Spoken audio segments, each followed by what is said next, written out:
So today we'll start with another new topic, policy guidelines and union settlement in your recruitment. See, recruitment policy, every organization has their own recruitment policy, whether it is internal or external.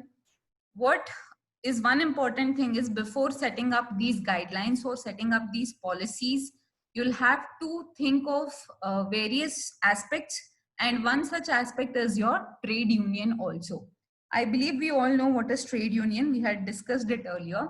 So trade unions are associations that are present within the organization, and it is a platform where employees or the association members can come up and raise their opinions or voices about things which they are not happy with, or things that they think can be improvised or bettered. So that is trade union. So trade union will have a strong hold, especially in manufacturing industries and all. Trade union have very strong hold in the company, and their opinions matter. So when you're going for internal recruitment and when you're placing people internally, so trade unions opinions also matter. You have to consider their opinion also. So why the setting up of recruitment policy or guidelines becomes so important? See, we have earlier discussed what should a good recruitment policy look like. Now, in order to have a good recruitment policy, there are few things which have to be followed, or a good recruitment policy should be able to, justify the objectives. So the first one is organizational objective.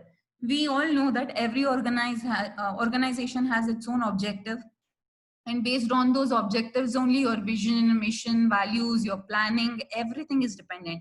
But ultimately, who are the people who will meet these organization objective?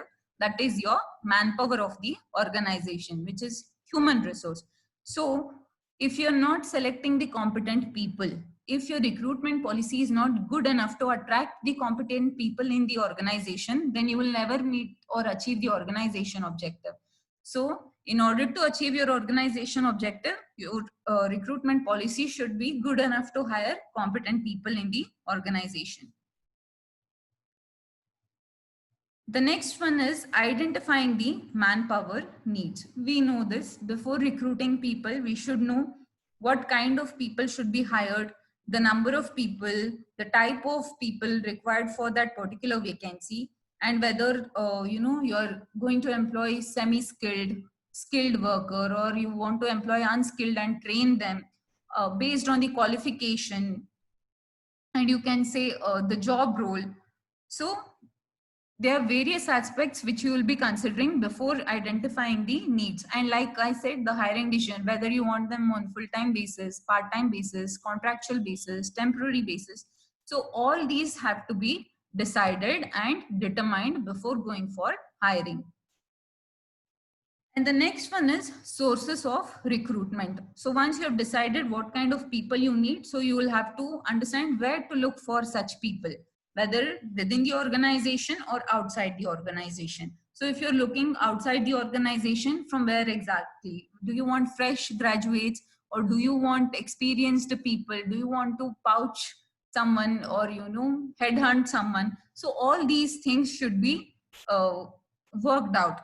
So sources of recruitment are those wherein you look people for. It can be both internal source or external source. And the next thing is criteria for selection. Now this plays a very important role in your recruitment process, because like I said, there are different criteria for selection of people. Now you may have equal employment opportunity wherein you are required to hire equal number of female as well as equal number of males in the organization. There will be government regulations as well. We have discussed earlier, like government will have reservation for posts based on caste, religion, minority or women, handicapped, what is handicapped only, right? Yeah. Handicapped people, blind people. So there are various reservations from government side as well. This may not employ to all kind of organization, but yes, mostly in manufacturing industries, it will be applicable. So you will have to incorporate these government rules and regulation in your recruitment policy so that you are complying to the rules and regulation of government. And if you do not comply, again, government can take actions against your company or factory. And the last criteria is cost factor. We know this. Any recruitment policy, it will be crafted or it will be carried out based on the cost involved in it. So cost should be taken in consideration before framing a recruitment policy, because that will, the cost or budget allocated will tell you what kind of advertisements you can go for, which kind of test you can employ for the employees, and what all procedures you'll be carrying out once the employee is selected in the organization. So all these parameters are based on the cost you are allocating for your recruitment process. So it should be assessed properly, and every tiny detail should be verified before making the cost assessment.